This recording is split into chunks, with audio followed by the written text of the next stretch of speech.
Ashama harka fuune akkam jirtu daawwattoota keenya kabajamoo kun qophii imaltuu dhugaa mormortii birraan isiniif tamsa'uudha. Sagantaa dabre keessatti asoosama Sabbaata Harguffee jedhu kutaa lammaffaa isiniif dhiyeessuun keenya ni yaadatama. Sagantaa keenya har'aa keessatti kutaa sadaffaa isaa qabannee dhiyaannee jirra. Hanga xumura sagantaa keenyatti nu faana turan affeerraa keenya. Sabbaata Harguffee kutaa sadaffaa. Yeroon ol siqee balbala irratti dhadha'u sagaleen san hundi cal jettee dhabamte. Yeroon itti deebi'ee dhadha'u sagaleen dhiiraa eenyu jettu natti dhaga'ame. Xiqqoo dhibaayetiin ana obboleessa Harguffeeti iseen hin jirtu je'ee gaafadhe. Xiqqoo waliin callisanii balbala narraa banan. Eegaan ol seenee booda ati eenyu je'ee gaafadhe.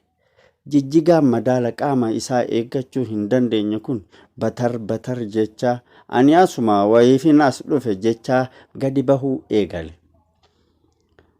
Cincan isarraa kaatu michi nama dho'isisti.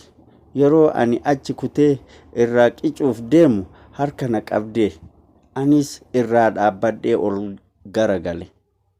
Eegan gadi taa'ee xiqqoo kabassadhe booda waan nyaataa siif kennu naan jettee sagalee isii tan onnee namaa waraantu san lafarra harkisa. Lakki waan nyaadhee jiruuf nan barbaachisu je'eeni osoo isiin naan kadhattu irratti dide. Xiqqoo manama yaadatiin eegan ammana fagaadhee Harguffee amma gurbaanis waan kuteef nin deema je'eetiin ol ka'ee kara hulaa achi kute. Yeroon balbala gadi bahuuf ja'u harka kiyya qacamna gootee waan fiilmii hindii arra laaltee hojiitti narratti jijjiiruuf deemtuun sehe.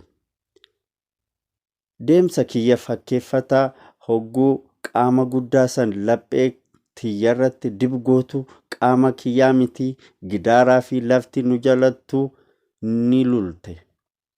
Garaa kiyya keessatti tanaan eenyutu isin gita jechaatiin karaa harki isii na oofuu jala kute.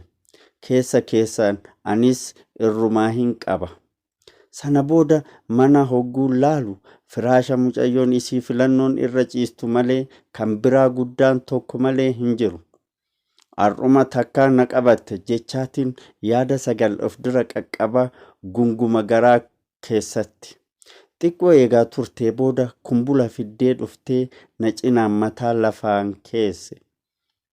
Yeroo ifaa dhaamsitee uffata hirribaa salphaatti futta'u tokko uffattu balaa galgala kana uumamuu danda'uuf itti gaafatamummaa akka hin fudhanne murteesse. Akka ifaan dhaamteen ija isiittu bilic je'ee ife.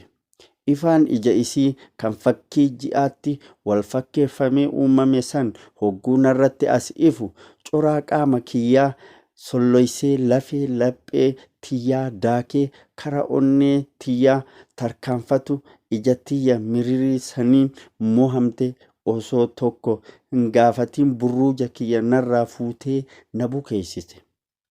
Shoora kan narratti taphachaa jiran anaa miti. Isii fi qaamota kiyya kan hooggansa kiyya jala taa'anii fedhii kiyyaan alatti gantoota itti gaafatamummaa qaama alaatirraa itti kennamee warra bahaa jiran malee.